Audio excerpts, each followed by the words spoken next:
Welcome to Screw the Commute, the entrepreneurial podcast dedicated to getting you out of the car and into the money. With your host, lifelong entrepreneur and multimillionaire, Tom Antion. Hey everybody, it's Tom here with episode 135 of Screw the Commute podcast. We got Gene Ehmann here. Now, this guy is an international private eye and one of my team members on my TV show in development in Hollywood called Scam Brigade. And he's a darn cool guy who's going to bring some international intrigue to the show. And you might want to recognize his last name because we had his wife on the last episode, Marianne. And that was episode 134. And Marianne was a prosecuting attorney and a ministry leader. Where do you hear her story? You don't see those two very often together as a combo. But she helps spiritually inclined business owners bust through limiting patterns so they can fulfill their dreams and soar in their calling. So that was episode 134. And I've got a big freebie to thank you for listening to the podcast. It's my $27 ebook, How to Automate Your Business. And just one of the tips in this ebook has saved me over 7 million keystrokes. And I also might have a little extra bonus over there for you at screwthecommute.com/automate free. Screwthecommute.com/automate free. And of course, all the links and things we talk about today will be in the show notes for episode 135. Now, our podcast app's in the iTunes store. You can also go to screwthecommute.com/app.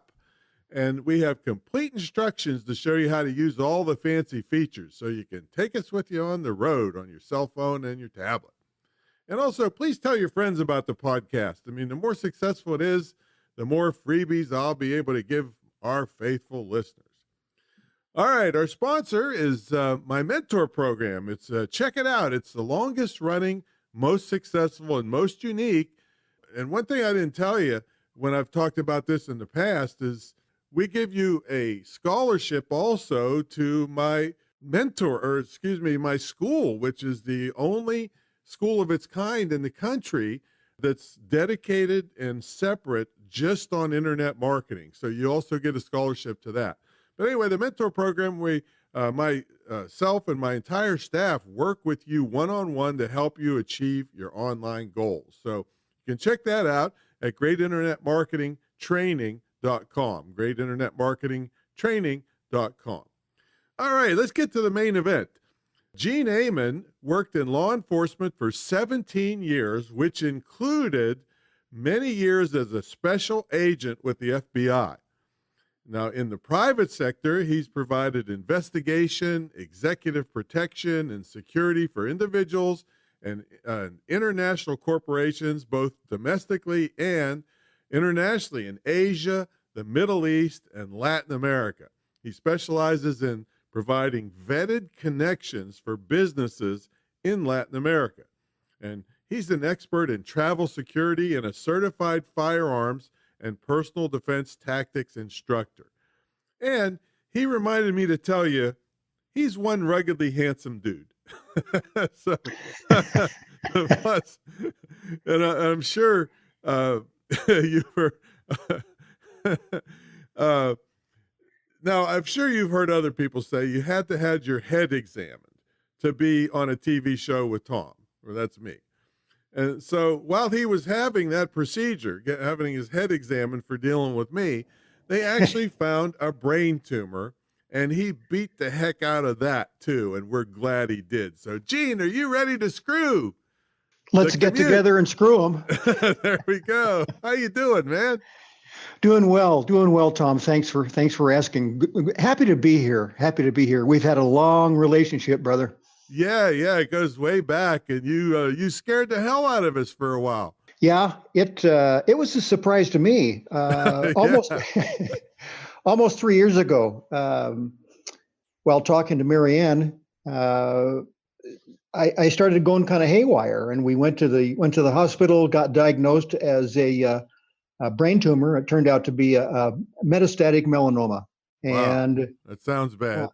It was, and fourth, as they say, fourth stage. Anything metastatic is fourth stage. Now, lest anyone get too excited about that, when the surgeon opened up my skull, the tumor literally popped out. Wow. And his assisting surgeon actually made the sound of a cork popping out of a bottle. And he said it was not attached to my brain tissue whatsoever. Amazing. Now, but I'll bet you they still charged you for removing it. They charged my insurance company a lot of money, and we had a little bit too. And it was a money's happy to be paid. Well, see, first of all, you are lucky because you said you got a little bit wacky, and then they took you to the hospital. Well, for me, they wouldn't even have noticed. Nobody would have taken me anywhere. They just said, "Oh, that's Tom. There he is." So it's been a long haul, but you're back in the saddle again, right?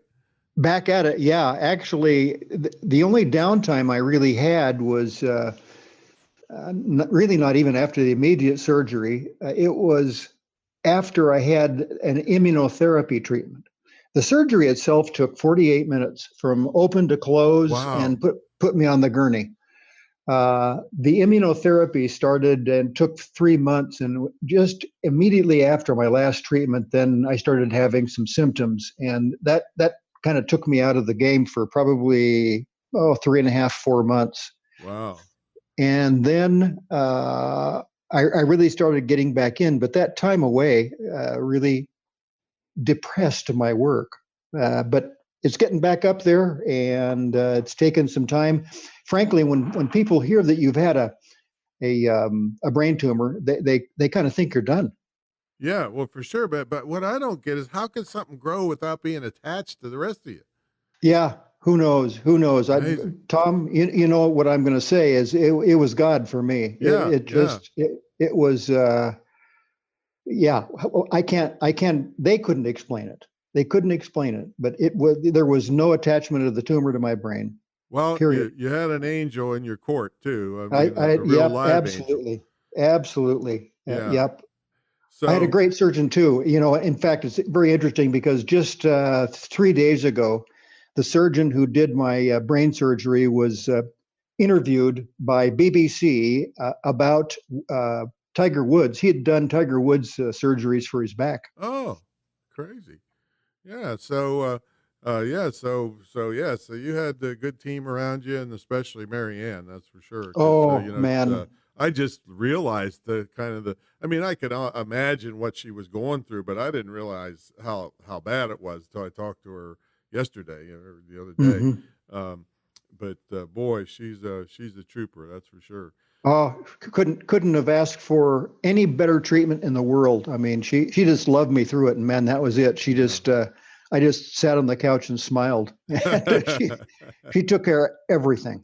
So let's talk about this crazy, cool, intriguing life you've had in the law enforcement community and the FBI special agent, and now you're do you wear like a long jacket and a little fedora hat and then sleuth around, or what? What do you?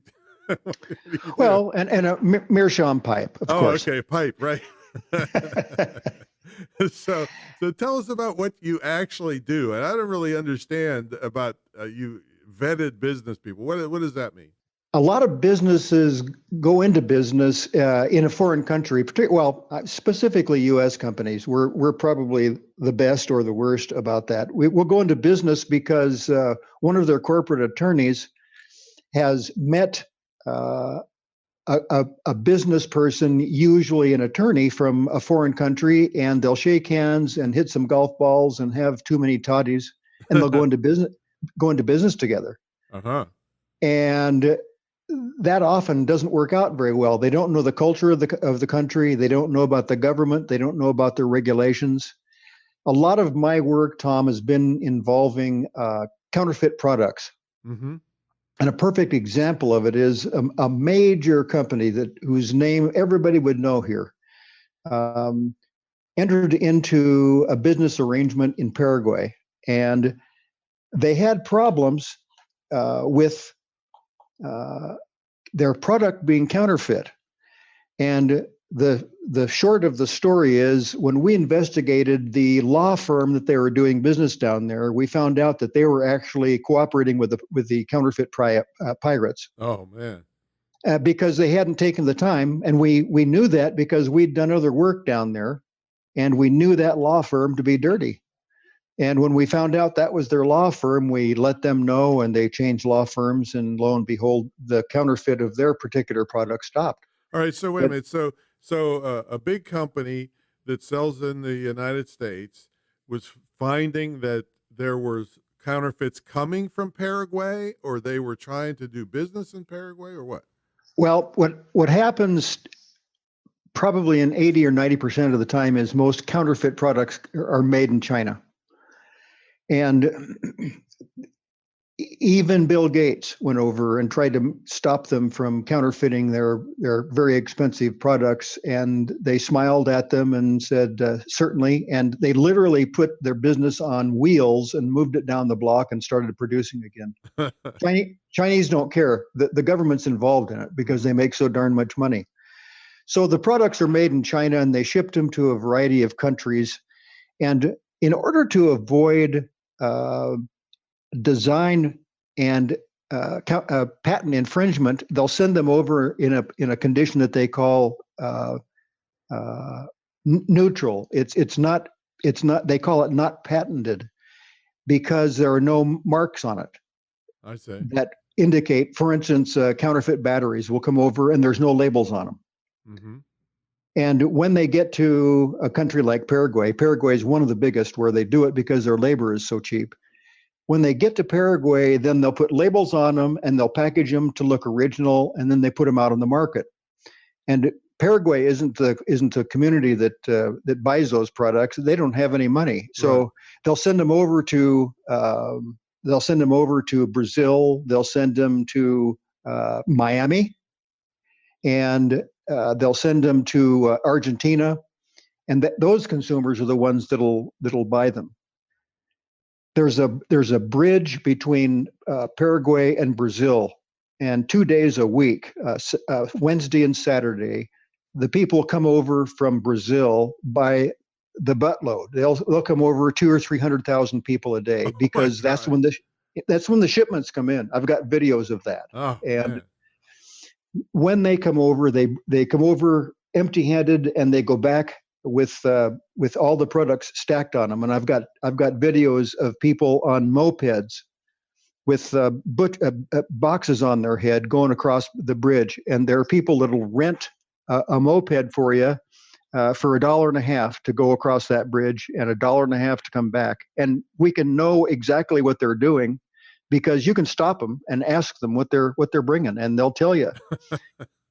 Yeah, like, there's no qualms about it, right? There's like, hey, no, it's just not a qualm about it. And the counterfeit business there is bigger than the gross national product of the whole country. Right, they'll right. do $15 to $30 billion a year in counterfeit products. So how are you actually stopping? I mean, how would you stop that? Well, you don't. The companies will hire me and a group that I work with, and we have investigators in a variety of countries. Paraguay is just one of them, and they'll go out and do shopping, and they'll find the people we know the stores. There's an area in a little city called Ciudad del Este, and it's right on the border between Paraguay and Brazil. And we know the shops where they sell the electronics, and we have one of the local investigators go in and make purchases, and then we get a search warrant. We find as clean a judge as you can find. Well, that's there. what I was going to say. Everybody's paid off anyway down there, right? They are, and we have local prosecutors that we've used before that are pretty good, and they'll cooperate with us. And we find a judge that is good because what has happened in the past is we've gotten a search warrant authorized by the judge, and then he'll send it to a clerk, and the clerk will then notify the shop. The shop, and before we get there, the products are gone. So we've gotten wise to that. we're able to use federal police, again, whom we've known, and they are off duty, but in uniform and with weapons, and they get in pickup trucks, and as soon as the warrant is issued, we'll have them out at the location before the clerk can even get the thing stamped and registered. Oh, I see. But So see, we'll. yeah, it would seem like you would stand out like a sore thumb there. As a Oh, big absolutely. American, right? I mean, once again, I'll show you the videos. We go in and we're the big Anglo people going in a community which is basically dark skinned, and the population there is mostly Guarani Indian. And there's a European influence, a Spanish influence. So the community itself is substantially Guarani, and we have to have somebody who speaks Guarani as well as Spanish to go in with us. Now, isn't this Yeah. like a revolving door, though? So you, Yeah, what absolutely. are they going to do to the people? I mean, Nothing. They do nothing. Yeah. They, in fact, we'll pick up several $1 million worth of counterfeit product. We have to then provide this storage for the police, because when we put it in police storage, the product disappears. Yeah. And it's really difficult, and really it's kind of come down over the years to only the really high quality products, the Rolexes, Right, exactly, the high end stuff. The high end stuff, and Johnny Walker, they counterfeit whiskeys. Whiskeys. Yeah. Yep. Wow. Oh, I'd be afraid to drink that stuff. Yeah. Oh, totally. And anything that doesn't have a lot of high technology to it. Now, the Rolex watches are actually not Rolex watches, and so they're pretty easy to counterfeit. But when you get into, a good example was Bosch and Lomb sunglasses. Mm-hmm. Easy to produce. The lenses are really difficult to manufacture, but they can do the frames and the packaging, and that even the dealers themselves don't know it until they send it to the lab and test the lenses. So they'll produce those rims and the packaging, and then they'll put crappy lens in them, and they'll sell them to the local people for $1.50 a pair, and then they'll send them out the door for $40-50, and they're normally $90 pair of sunglasses. Well, I think a lot of this stuff is getting into Amazon, because yeah, absolutely. Yeah, because it's hard to trust anything anymore on Amazon unless it's coming directly from the manufacturer. Yep, and you got to make sure that the labels look right. And I mean, eBay was the biggest violator for years and years, and now they're creeping into other areas. But the thing is, and the thing that I got to tell the listeners is, don't go buying the counterfeit products. The counterfeit products and the business that supply the counterfeit products are also supplying sex slaves, right, and illegal arms and heroin. It's the same process, the same businesses that do this counterfeit products that do the other terrorism. Mm-hmm. The biggest business that provided multiple millions of dollars every year to bin Laden were coming out of Paraguay. Wow. The only bigger provider was out of Pakistan. Wow. Yeah, I mean, they didn't even make it to the streets of the U.S., right? I mean, people are, doing purses and things like that. Totally. They're totally, selling them on the streets, Yep, purses, and almost every big city has a flea market, and you go to those places. New York City is notorious for having shop after shop after shop, and they got counterfeit product. Mm-hmm. There are different businesses that are focusing on New York City. Wow. So let's take you back to law enforcement career. Where did you start out before you even got into law enforcement? What did you started off in Long Beach, California, as a police officer. 21 years old, and so that was your first job. First job. Oh, yep. Okay. I was moving furniture until I saw an ad in the newspaper that was advertising for policemen, and so really. Yep. Okay. And you're from California? I'm from California, from Long Beach originally. Yep, born there. Okay. Raised, went to school there, and so I went into the police department, and I ended up working on the street for a while. I did undercover work for a number of months, and then got to working as a special uniform detail that worked a plane car with uniformed officers in some of the more difficult areas in Long Beach. And I ended up arresting a guy that had been giving us a lot of problems, and I had to take him the hard way, if I could just be tender about that. And that incident made it to the newspapers. And at the time, this is back in the times when civil unrest was really high, and that incident made the newspapers, and the FBI caught that, and they opened a case. And they investigated it, and they went to Freddie, was his name. They went to Freddie and said, "We see that this occurred," and Freddie told them to, put their case where the sun don't shine. Yeah, right. And so they came to me and they said, "Well, we went to Freddie, and he declined any kind of. He didn't even talk to us." So they said, "You have your degree?" And I said, "I do." And they said, "Have you ever been interested in joining the FBI?" Wow. So that's how I got into the FBI. And the senior resident agent of the Long Beach office was the guy that was doing the interviewing with me. And then he actually went up to the head of the Los Angeles office, which was the area headquarters, and introduced me to the special agent in charge, SAC they call him, and I got into the FBI. Well, I doubt if it would work that way nowadays. Oh, nothing, Tom. Nothing works like that anymore at all. I could never be a policeman again. I was, yeah, that's for sure. And I mean, taking somebody the hard way means you go to jail. that exactly. Yep. Oh, and it's on video all over the world. You don't want to get me started. Yeah. It's because I had police experience then when I went into the FBI at the time. Well, in fact, it's still true.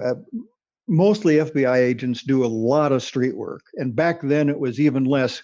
When they got all of the information that they needed to arrest somebody, then they'd get an arrest warrant and they'd send a couple of people out and arrest somebody. And there's nobody like the FBI for report writing and processing and sending out leads. And because their work is domestic, the FBI can only do work in the United States. They can't do work outside of the country. The CIA can't do any work in the United States. So they've got this kind of nervous handshake, and both of them violate the. So because I had police experience, the offices that I was assigned to, Oklahoma City first, they said, "Well, you've had police experience, you know how to arrest people, so we're going to put you on the fugitive squad." So I was worked fugitives there, and then I went to language school in Monterey and took Spanish there. And because I was first in my class, I got the choice of offices, and my choices were Puerto Rico, Boston, New York City, or Phoenix. And you probably can't guess which I took. So I took Phoenix. And once I got there, then I also got on the fugitive squad, and I transferred to Tucson from Phoenix. And so almost every arrest that happened there, I went out on most of the time, and I had some pretty good ones. We arrested a couple of murderers and some international fugitives, and I got involved with a FBI good friend of mine in investigating Joseph Bonanno. Right. And Bonanno had been, with quotes around it, a little air quotes and over here, retired. And elusive character, right? Oh, totally. They'd never gotten him arrested on any felony charge. They'd arrested him once and he got out right away, but he had never been convicted. And the case files at the time there were 50 volumes of files on the guy. Wow. And we ended up just wondering what he threw away in his trash. And we picked up his trash, and then we did some legal research and found out that where he put it was on an area known as curtilage. And basically, it's an area where you throw away your trash, assuming that it's going to be picked up, so it becomes public domain. Mm-hmm. And we went through his trash and found out that he wrote notes to himself. And as he wrote notes to himself, he was writing down phone numbers and people. And so we put together a system where we would record the phones that he called, and we surveilled him and followed him to California, and we ended up going to Montreal and to New York City. And after 3.5 years, we got enough information to end up putting him and send him to prison for jury tampering. Out of his garbage. Out of his garbage. And when we did a raid on his home after 3.5 years, and after that, he didn't know who our informant was. Our informant was his trash. And in the warrant, it just said that in the warrant, drove him crazy too. He didn't know, and he ended up throwing away 1,800 notes, 1,800 pages of documents that he had in his private area. When we raided, he had a basement in Arizona, which is unusual. They mostly don't do basements because the ground is so hard here. But he had a basement, and he did all his work there. And we ended up realizing that he threw all these notes in a little trash can next to his desk, and then he'd take them out to the trash and throw them away. But he threw away another 1,800 pages because he didn't know that it was the trash that we were collecting. Oh man, that's a cool story, man. Is he still alive? No, he died in 2003. He was born in 1905. Yeah, in prison he died, right? Heck no. He got out because of health reasons. He had done that, pulled that deal before. He went to federal prison, and he ended up doing, I think his sentence was 18 months, but he actually did 6 or 7 months, and he got out and lived another 20 years. Oh, geez. Yeah. Yeah. So that's very cool. But I want to take back to the, you said you did undercover work. Tell us about what that's like.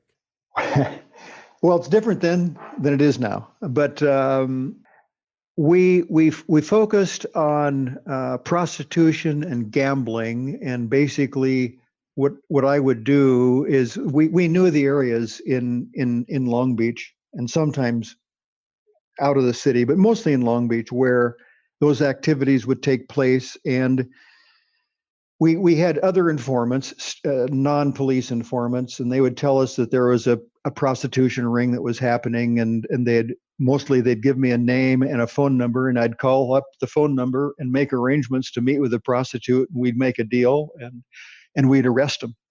We arrested some fairly high quality prostitutes, they'd call them executive prostitutes, who would do business with corporate people, and they were, at the time, $100 an hour people. But were they just to try to get to the bigger ones? I mean, you yes, try to make deals with them Long Beach didn't care particularly. They'd arrest everybody. We would mostly the street gals. That's what I mean. But would you try to turn them to find out who was in charge of the whole thing? Well, yeah. Yes. A lot of the executive gals were on their own, and what they found, we had one gal who was a secretary for a major corporation, and she found out that some of her own people were looking for girls, and they started that way, and then they found out that there were other corporations and businesses, so they'd go to business conventions and so forth, and they'd hook up that way.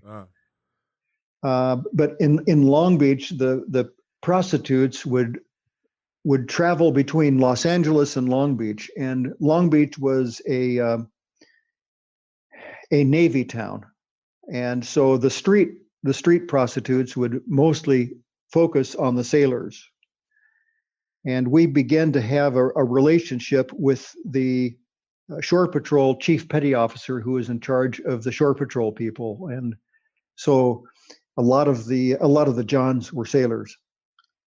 And at the time, what we could do is we would find the sailors involved in prostitutes or sexual deviancy, which is no longer a problem in Long Beach or in California at all. and we'd arrest the sailors, and then we'd take them to the shore patrol.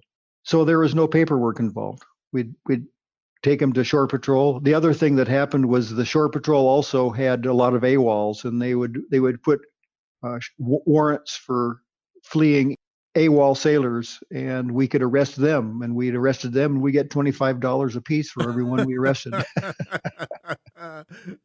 I'm just thinking back to you said sexual deviancy isn't a problem anymore. It's because everything's so normal out there. Yeah, everybody's a deviant. Yeah, that's right. Wow, but so you didn't have to like infiltrate any big drug rings or anything like that? I never did work drugs. I did work gambling, and I infiltrated gambling rings. And I've got some old yellow newspaper articles about some of the rings we infiltrated, and some of the portable tables that they had, and yeah, we did some of that, and wasn't particularly difficult. I looked young, and so it wasn't particularly easy. I had to infiltrate based on looking ignorant and naive. That they could rob you. Yeah, with a big roll, and right. So as soon as I got inside, then we did have good communications. We had wires that I could wear, and as soon as I got in and we saw that the game was going, then I'd alert my people outside, and they'd come in and raid the place. Wow. But it was a lot of fun. And I never got in any real trouble, and had very few fights. Although we did back then, you fought a lot more than you do today. Yeah. And every time you get in a fighting today, it goes to the newspaper. Right. But I always wondered, like, though, if somebody was infiltrating a drug ring, wouldn't the drug ring people like want to make you do drugs to make sure that you weren't a cop or something? When you get with the feds, yeah, particularly with the feds. I mean, with the locals, it's not quite so bad. Although as the years have progressed, they're actually some of the undercover agents are actually doing drugs with them. And here's what the whole process was, and it was true even then, that you could allow minor crimes if you believed that they were going to lead to larger crimes. I see. And that's what would happen. You do them yourself? You have to do some cocaine? I never did. I wouldn't do that. I never did it. I never did any drugs. But I mean, even some of the DEA agents, they'll smoke marijuana, or some of them are sniffing coke because they know that they're going to be led to the bigger ringleaders and the big drug busts. Okay, so then how did you transition to your own business of being a private detective? Well, yeah. I wasn't particularly, I didn't do well with big organizations. And like the FBI, you mean? Like the FBI. Yeah. Great but people. Right now, they're, everybody loves them now, Yeah. Well, yeah. And it's different. I met J. Edgar Hoover, and I spent an hour with him, and he was, as kind and gracious as could be, and basically the whole hour he talked and told me stories about where he had been and what he had done and who he met and that kind of thing. Very, very interesting story. But after he died, then the FBI began to change, and it's changed as it's now become, and it's mostly, at the time when I was in, there were 9,000 agents. I think there's probably 20,000 now. And that's all? I didn't know. I thought it was way bigger than that. It may be, it may be. But when I was in, there were 9,000 agents, and they had 18,000 support personnel. So there were 2 support people for every agent. And it was very well organized, and I loved it. They were great guys, but I just didn't fit into the big organization mold, and I left, and I went to work for starting a new state agency in Arizona, and I stayed with them for 5 years. I ended up directing a federal project of theirs, but I kind of worked myself out of a job. And by the end of about 5 years, I decided that I needed to go out on my own. So I quit that and went into my own business. And I started off in security and personnel security and executive protection. Mm-hmm. And then I branched out and started doing some minor criminal defense work, but that's difficult because you got to believe that the guy that's being defended is clean, or at least is getting a raw deal. But I then also went into But you're not an attorney, though, right? I'm no, So I'm when not. you say No. criminal defense, what do you mean? Well, if somebody got charged, and an attorney would come to me and they'd say, I've got a guy who's being charged with any number of any crime you can think of, but he's innocent. Oh, and you And had to go find the evidence. get the evidence, and mostly it's interviewing witnesses. And mostly what the FBI did very well, and still does very well, is they do great interviews. They do wonderful interviews and they do wonderful reports. And that was the strength that I offered when I went into the private sector. And just as sort of an aside note, the difference between investigators and detectives is significant. And the police have the best detectives in the world. And the FBI weren't so great as far as detectives were concerned, but they did great investigation. And well, what's the difference? Investigators in any of the federal agencies, they have informants. So they'll have informant information and that'll give them leads. But detectives are the people that sniff around and dig up dirt locally, and they crack cases. And the FBI mostly receives information, or they develop information that leads to arrests. And the detectives are the ones that are really hit the streets, and they're the ones that have the best informants. The FBI often goes to the police to use their informants, or to develop informants for themselves. And the FBI has relied on local police forever. Because they have the system of investigation that the FBI don't. So let me take you back though to that when you got yourself out of a job and you first opened your own business. Did you plan for it? Did you have money in the bank? Were you married? Absolutely at the time? not. No, on all counts, right? No, on all counts, and was as foolish a business person as you could imagine. And I had a friend who at the time was an LA policeman, and we had worked together in Long Beach, and he also helped us on the Bonanno case. And he said, I've got a contact. Here we go, a police officer. I've got a contact who has an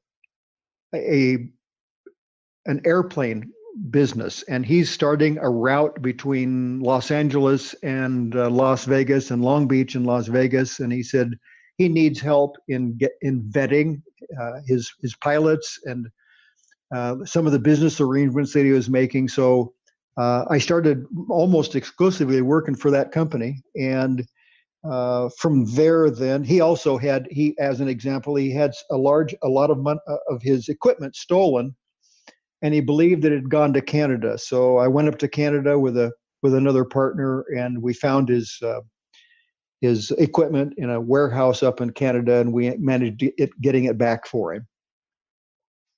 So that then kind of spread the word, and I had other. So that was your marketing then. You just did a good job for somebody, and that was it. Yeah, and it was word of mouth from then on. I've and I think I've talked with you, Tom.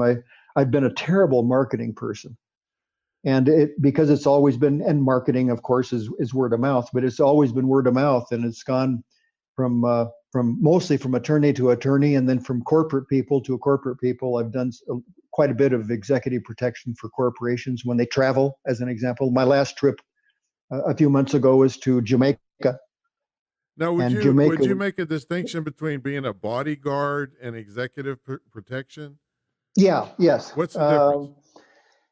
Well, executive protection, you mostly provide the bodyguards, if you will. And when you go to a particular area, we have a system where we have a lot of networking with different companies who provide bodyguards. And as an example, in Jamaica, there's a company that I work with down there, and they provide local people who are licensed to carry. And I had a couple of people that I work with had two businesses in one in New York and one in Los Angeles, and they sent people down to look at produce in the farms in Jamaica, because Jamaica produces some wonderful produce. But in Montego Bay, there was a lot of crime going on, and the big business down there is guns for narcotics. And there was at the time there was a spate of murders in Montego Bay because of the interaction between the arms dealers and the coke dealers. But what spins off from there are people who do highway robberies. And so these businesses knew that if they went into rural areas and went on the relatively bad highways down there, that there was a chance that they could have been robbed. So they wanted executive protection. And I provided that for these two companies for about a week and traveled with them. And I hired these local guys who went out with me, and we toured Jamaica. And well, it seems like to me that'd be so risky because the locals could get bought off. Well, they can. And you have to know that. And the guys, specifically in Jamaica, the two guys that I work with had both been Jamaican policemen, and they didn't get paid very much. So they get paid a lot more when they're working in the private sector. But they know their local people. And on point, when we went out we started in Montego Bay, and my people flew in to Kingston, and then they went down to Montego Bay, which is where we headquartered our activities. And they got great hotel accommodations for us, 5-star hotels. And we then hired Suburbans, big vehicles. One of them was a Suburban, another one was a Toyota, and our guys would drive. And we then had a chase car also. Were they armored or anything? Yeah, they were. These particular cars weren't armored. I did some work in Mexico City, and they had armored cars there and armed people. And we had a. Did you wear vests and everything? I don't know. I don't. I don't. But what kind of our guys did everybody have? Yeah, everybody. Some of these cartels had, automatic weapons. They do. And once again, in Mexico particularly, I did some work for executive protection in Culiacan, which is the headquarters of the Sinaloa cartel. But once again, the people that I work with know the area. They even know some of the cartel people, and they get a pass for allowing people down there. I mean, it's a whole corrupt system, Yeah. And we work around it, and everything works out. I've never had an incident. Wow. And it's worked out very well. So are they more interested in getting the money than actually killing you? Yes. And kidnapping and things like that. Yep. Kidnapping, and you hear about the exotic kidnapping, but most of the time you don't hear about the minor kidnappings, because what happens is they end up either companies have kidnapping insurance, and nobody can know which companies have kidnapping insurance, because that just inspires the kidnappers, So that's a whole big secret industry, and they have some of their own personnel, but mostly those people go out and they hire the kinds of people that I hire to recover the kidnapped people, and they'll pay ransoms, and they do just what the United States won't do as a country. And they mostly recover the kidnapped people, and they pay off ransoms, and they negotiate with them, and they negotiate really often down to $20,000-$30,000 instead of the $2 million that they were demanding. And discount kidnappers. Discount kid. Yep, exactly. And but I've worked in Colombia, in Brazil, in Argentina, in Paraguay, and Chile. So you're pretty able to communicate. You were first in your class. Yes. I speak Spanish. Thank you, FBI. They sent me to language school, and so I speak Spanish. And most of the time the languages are slightly different in every country. So it takes me a while to get used to it. And I speak generic Spanish, and most of the time I deal with people who understand me, and I understand them, and I don't have any hesitation in telling them to slow down. My thing is, I say, habla más despacio, por favor. There you go. Gringo. That'll exactly work. Yep. They laugh when I say I'm a stupid gringo.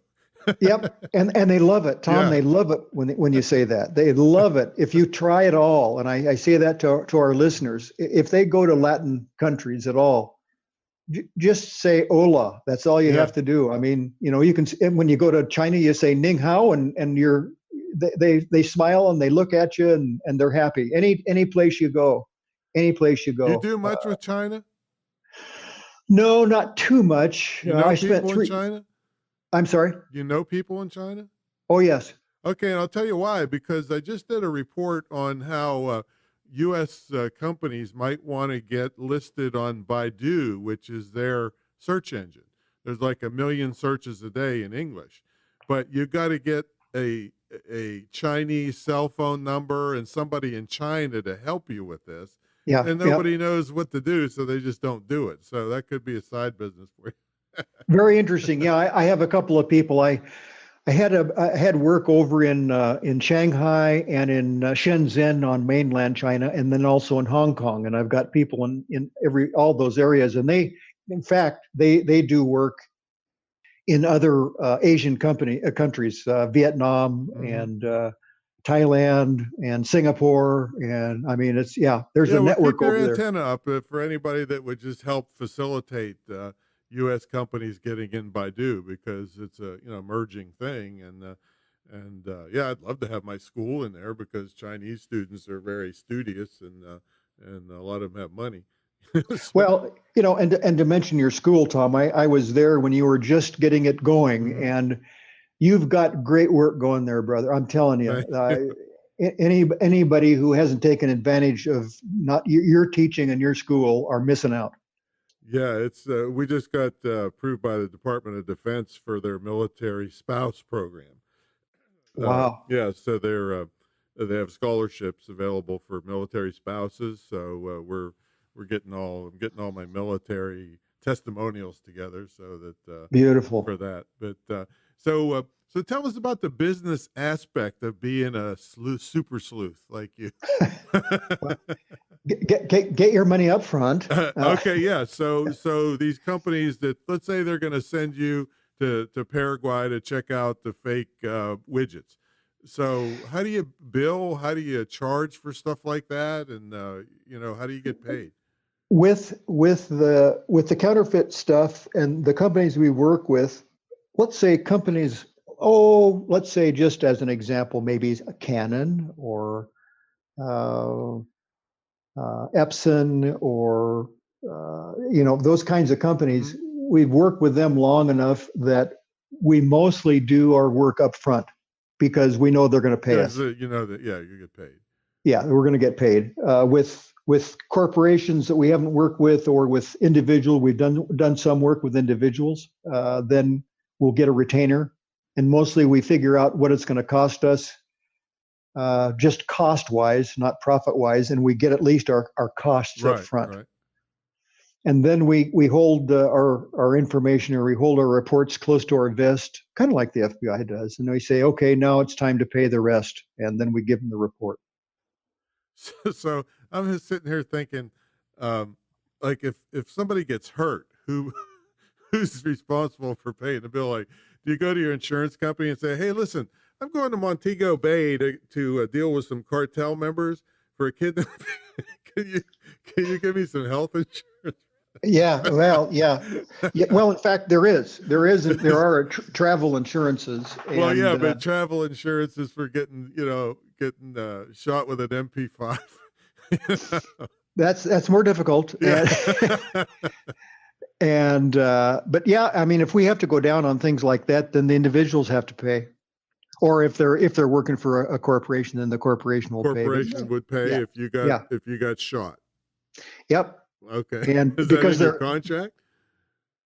I'm sorry? Is that in your contract with them? Yes, because when people are working for a business, then they're working as an employee, and so their companies. So you actually get a W-2 for this when you're working for a company, or aren't you a contractor? No, contractor, totally contractor. Right, but so technically you aren't I mean, you're.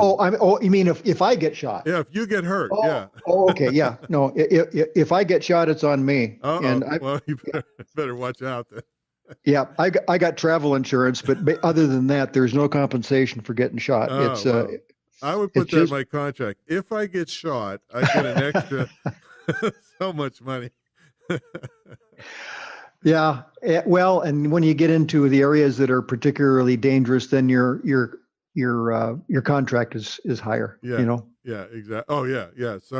So now, if anybody is listening here that would like to get into this kind of field, what would they do? I mean, they don't have your 17 years of FBI and street stuff. But let's say somebody is, ex-military, or somebody wants to get into this kind of work. What would they do? Mostly people start by joining another investigative company. If you've got credentials, and in most states, licensing requires that you have 3 years of investigative experience. And if you've been a policeman, or usually a military police, or something of that kind, then you can go take the test and to get your own license. But most people don't have That would be a that. So private detective license. Is that that would correct? be a private investigator license. And That's that's a right. state by state thing. But how do you? That's state by state. Well, how do And you do international stuff? What if somebody sends you to a state you're not licensed in? What happens? well, I have somebody who's licensed there. Oh, I see. We have a network of people, and we go in with a straw man, and Uh-huh. So you and could go in, but you're under somebody else's auspices. Then. right under the auspices of Yeah, someone else. right. In most countries, well, I know definitely in Latin American countries, for instance, when we do work and we find products or criminals, but mostly it's products, and we find products that we're investigating, then we have in the instance of Paraguay, we have on staff an attorney who is familiar, and Mexico, by the way, too. We have attorneys who are familiar with the system there, and private attorneys can go in to prosecutors and deal with them directly. Mm-hmm. Unlike here, the police have to do it. Right, right. In Latin American countries, you can get your local attorney, to go in and present themselves, working with private people, and present a case to the prosecutor. And so we have an attorney who will do that for us, and then we make the arrangements, private arrangements with the police to do our raids for us, or make our arrests for us. And so then we've got the color of law with us, if you will. Right. But anybody that's just ex-military, or can work underneath somebody else's license. Yeah, right. And if you go off the street, if you come off the street and you go to work for an investigative agency, and you work for them for 3 years investigating full time, you need 2,000 hours a year. So 6,000 hours. And then you could go out on your own, or you could just continue to work that kind of work. That's right. That's right. And a lot of people will do that because they make contacts during their own investigative work, and unfortunately, they'll steal some of your work, but they'll go to a local law firm, and they'll say, I've done work for you. I'm getting my license. We give me your business. And that's the way they get started. Now, there'd be a clear distinction between this and merc work, right? Absolutely. Yeah. Yeah. Mercenary work is what I meant to say. Yeah. Mercenary work's a whole different ballgame. Yeah.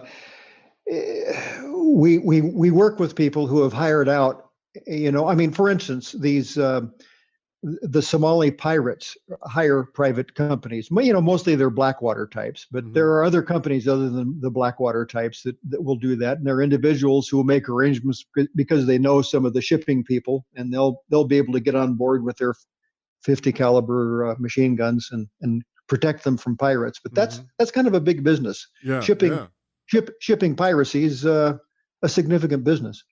Yeah, because there's just enormous amounts of money at stake, and I imagine it doesn't take much to bring down a ship. Just to have it dead in the water and then take. No, right. Well, yeah, and the pirates use smaller craft, right. And the ships are trolling along anywhere between 5 and, if they're lucky, 15 knots. Right. And the pirates have the quicker ships, and the ships are mostly not equipped to defend themselves and don't want to get involved in a big shootout. So they either hire and equip themselves to do defense work. And when they're going through the particular canals over in the Middle East that they're shipping on, then they do equip themselves well. And everybody can go online now and see see the shootouts between the ships and the pirates, and mostly the pirates lose. Yeah. Well, Gene, boy, I knew this was going to be an interesting call. We don't hear this kind of stuff. We got, oh yeah, I started a recruiting firm, and that's you don't see this stuff every day. Yeah, we went down to Montego Bay and got some armored cars, and smoked a few cigars. Yeah, that's it. Well, yeah, Well, and the Dominican Republic probably produces the best cigars, contrary to everybody's belief about Cubans. It's the Dominican Republic. Most of the time when I've gone to the Dominican Republic, my smoking friends ask me to bring back cigars. So does Marianne freak out when you're on one of these trips? Does she what? Freak out when you're on one of these dangerous trips? No, she.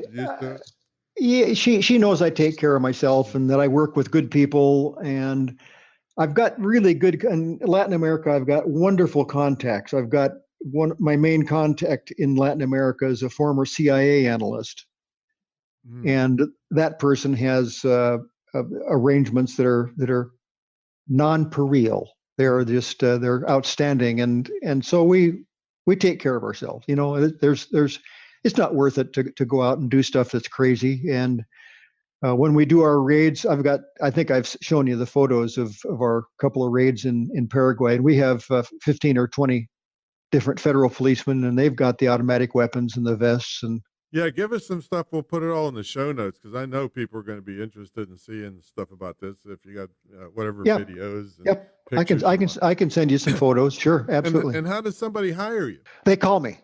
Okay. And you have a website you go to?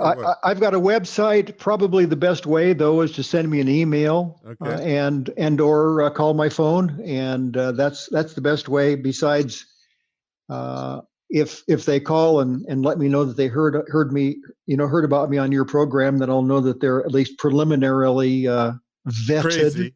Yeah, we call everybody screwballs that listen to this. Screw the commute. So, all right. So tell them how to contact you. Okay. And we'll put it in the show notes also too. Yep. My website is eugeneehmann.com. And then spell that.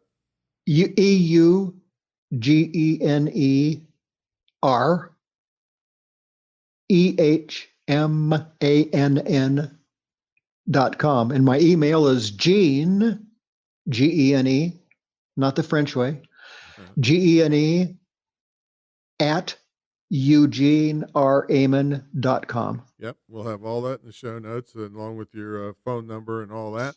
We'll put that in the show notes, because if it ever changes, then we'll be able to change it easily for you.